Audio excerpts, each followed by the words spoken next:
So today at Poitiers Presente we have a special guest with us because Dmytro Kuleba will join us today, which is the Ukrainian diplomat and politician and who was former Minister of Foreign Affairs of Ukraine. I'm Tamaya, I'm first year student, I'm German and Peruvian.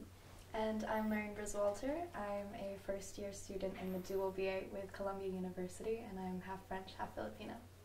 Mr. Kuleba, we are very honored to welcome you at the campus of Poitiers, at the campus dedicated to Latin America and the Caribbean. And first of all, we would like to thank you for taking the time of coming here, talking to us, and yeah, thank you a lot. Thank you. It's my pleasure to be with you. So, given your experience in diplomacy, we're very excited to hear your insights on international relations, on Ukraine's position in the world, and on your new role at our university, which is why we have prepared some questions for you and are very curious to hear your answers. Let's do it. So firstly, you've evidently had a very long and distinguished career in diplomacy. What initially drew you to international relations and foreign policy? Well, it was actually my parents, as it often happens with young men and girls. My father was a diplomat, so I grew up in this environment, and over years I got of my childhood and teenage, I got interested in the topic, and at a certain point I realized that not only I want to know how the world functions, but I also want to make my contribution to how it functions. That's why I entered the university and studied international law. And that's it. And after graduating, I had a short period of time when I was doubting whether I wanted to be a lawyer or a diplomat. But then I decided to stick to my dream and join the foreign ministry after graduating, and the rest is history.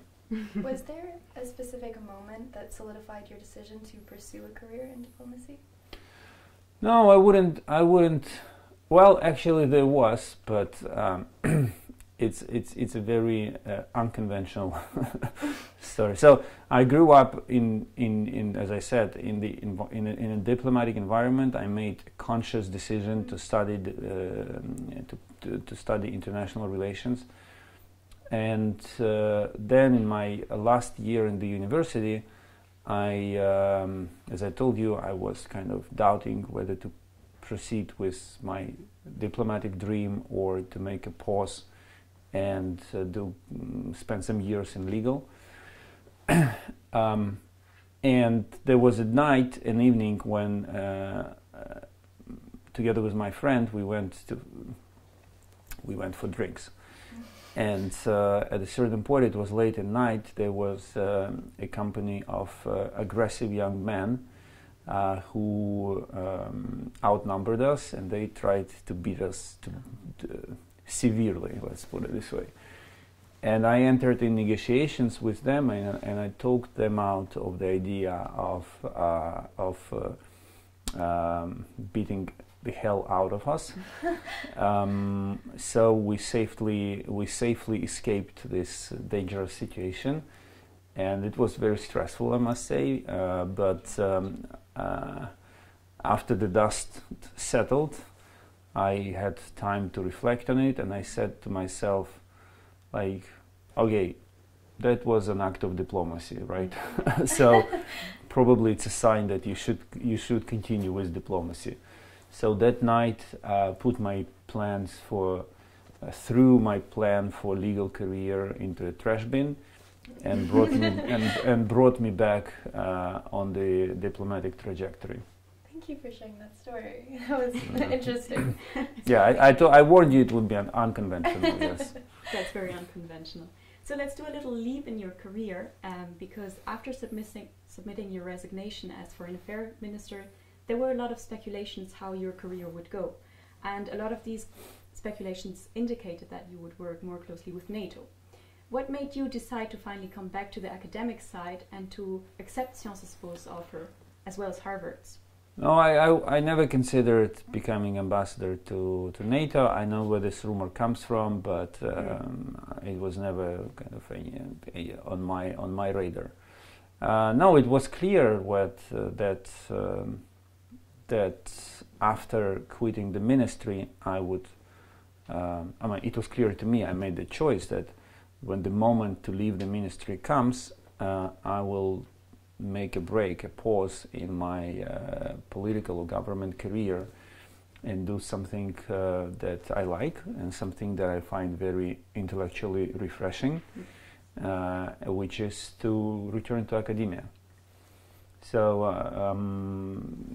and that's what I did. I mean, I'm lecturing at Sciences Po. I'm not lecturing at Harvard. We have a different format of engagement with them. But both of these institutions offer me what I lacked the most over the last years. It's fresh air and meeting people like you. Are there any lessons that you're really excited to impart on your students? Oh yes, I mean I wouldn't come here only to pursue my goals. Of course, the main objective of my return to academia, because I used to lecture many years ago, is to share the experience that Ukraine gained, and most importantly, to allow others to learn from this perspective, from this experience. So this is why the course that I teach at Sciences Po is called Wartime Diplomacy. Mm-hmm. It's a course that explains how diplomacy of peacetime is different from diplomacy of wartime, how diplomats should operate in order to prevent wars, defend interests of their countries if they are caught in wars, and how to take your country out of the war. In the very beginning, I told my students that I hoped my course would be the most useless course they ever take. But I'm afraid that given everything that is, given how our world evolves, I'm afraid that my course may be of some use to them. That's heavy. We'll move back to global geopolitics, but as Dmytro mentioned, we are the PSIA campus specializing in Latin America and the Caribbean. Given that many Latin American countries have taken neutral or non-aligned stances on the war in Ukraine, how do you view this region's role in global geopolitics? Well, it is important in diplomacy. It is important not only to understand what is the position of another country, but also why this is the position of another country.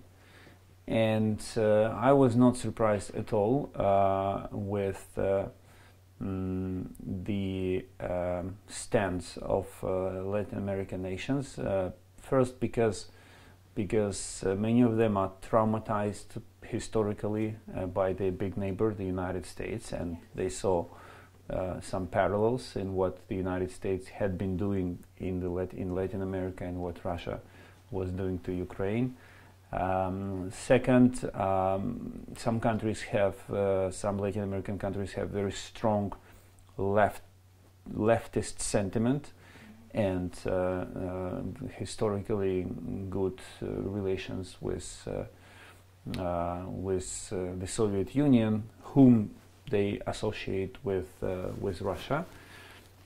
Third, countries like Brazil, they aim at playing a role of one of the global powers, and they believed that being neutral leaves more room for them to play that role. So, but I wouldn't say that all of them were neutral. I mean, there are relations with countries like Chile, for example, which between Ukraine and with Ukraine, which is quite robust. There are nuances. I would not say that all Latin American countries are the same. Mm-hmm. Some countries like Venezuela, Nicaragua, and Cuba, of course, are like 100% on the Russian side. But the rest of the region, Guatemala, Costa Rica, Guyana, the Dominican Republic, Chile, these were the countries that were kind of leaning towards Ukraine. There were countries who firmly stood in the middle. There were countries like Colombia who were changing their minds in the process. First they were on our side, and they said they They want to take a different look at what is happening. So I would not overly generalize. I think every country deserves to be seen on its and assessed on its own merits. And do you think there is a diplomatic future with these Latin American countries? Do you think that is a goal that Ukraine should achieve? No, of course. I mean, there is always a future. There is no animosity between Ukraine and Latin American countries, except maybe the three that I mentioned, who closely aligned with the Russian position. But the rule of diplomacy is that you should like, it's the rule of life. You should never give up. You should always invest in these relations. You should always seek ways to find common interests and explore them and turn them into a strong bond between two nations. So yes, actually, we were looking into opening more embassies in Latin America when I was the minister, and I hope that my successor will continue on this path. We need to continue strengthening these relationships. Well, thank you. Yeah, so you talked about the course you teach at Sciences Po, and you have also written a book about the effects of the war in Ukraine on Europe, and more specifically on the European Union. So I wanted to ask you, what do you think are the effects of the war on European unity? What do you think, is there something that changes globally in European unity? How would you perceive that? Well, Russia's invasion of Ukraine and Ukraine's heroic resistance actually revived the sense of purpose in the European Union and the sense of unity as well. Because what we've seen in the last 3 years is that the European Union is back on track of its enlargement. The European Union has taken some historic decisions on helping a European nation at war, and when I say and both the European Union itself, but also the countries, the member states. And thirdly, Russia poses a threat not only to Ukraine but also to the rest of Europe. And now, as we speak, today there will be another meeting of the European Council where leaders will take more decisions how to strengthen Europe's defense. So I would say that we live in the middle of the great awakening of Europe. And do you think more unity is needed in these tough times? There is never enough of unity. Of course, this is not something that you can reach and stop. You should remain in a permanent pursuit of unity and solidarity, because this is the very soul of the European Union. This is its foundation. If there is no unity, at the bottom, the building will collapse. That's a good description, I would say, on also what the work as diplomat entails, right? Yeah. Kind of circling back to you, you've spent years defending Ukraine's sovereignty and democracy. Looking back, what do you feel most proud of? What legacy do you feel you've left behind? I am proud of being Ukrainian. I'm proud of belonging to a nation that proved to everyone that they were wrong in the way we were seen. That a nation that is fighting for what it believes in, and these beliefs are freedom, respect for human dignity, and respect for nation's right to make its own choices. So we did a lot of good things. Yes, I wouldn't conceal that, but nothing makes me more proud than feeling that I belong to a generation that is changing of Ukrainians, that is changing history. You talked about sovereignty. How would you answer to people taking a pacific stance and saying that we shouldn't, countries like France or Germany shouldn't give arms to Ukraine because it would worsen the situation much more, and it would cause much more war and deaths. How would you, in that moment, describe sovereignty and the importance of self-defense in the war? But it's not even about sovereignty. Okay, people who say, let's not send weapons to Ukraine and this will bring peace closer, they are liars. Because what they really say is that let's not send weapons to Ukraine so that Russia kills Ukrainians faster and conquers Ukraine and the war ends and this problem will be off the agenda. This is what they're saying. This has nothing to do with pacifism. These people are hypocrites and liars. Ukraine does not need weapons to attack. Ukraine needs weapons to defend itself. If Ukraine is defenseless, then you have genocides, rapings, murders, and destruction of cities. It's the same as if you were attacked on the street and a bypasser would watch you fighting against the attacker and say, let's not call the police so that this fight ends sooner. This is exactly the same thing. Pacifism is not always a moral argument. And this specific argument that you refer to is actually immoral. So then Trump's decision to end this war as soon as possible could also go into that notion and this immorality. It depends on how he handles this process. When he suspends deliveries of weapons to Ukraine, he helps Russia to kill more Ukrainians and destroy more of Ukraine and conquer it. So in this particular moment, he aligns with the people who share the argument that you have just referred to.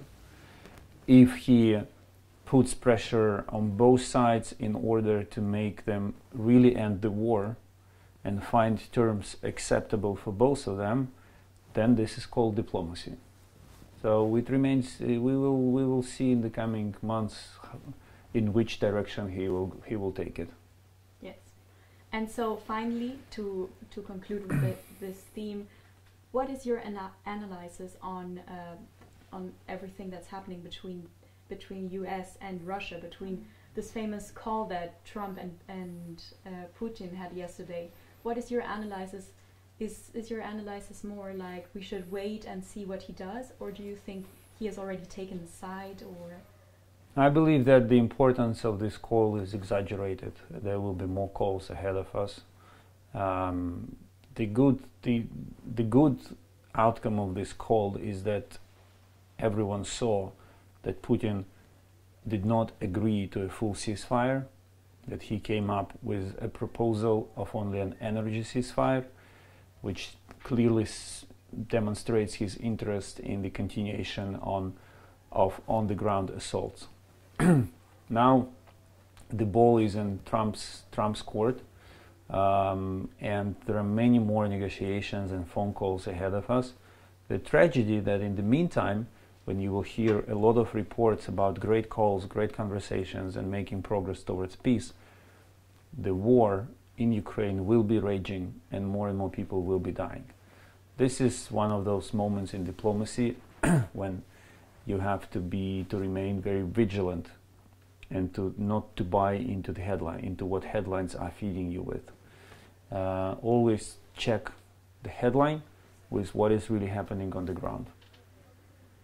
That's all the questions we have for you today, but thank you for taking the time to speak with us. It's been such a pleasure and an honor discussing your experiences and your perspectives, and we sincerely appreciate your engagement with the Sciences Po community as a whole.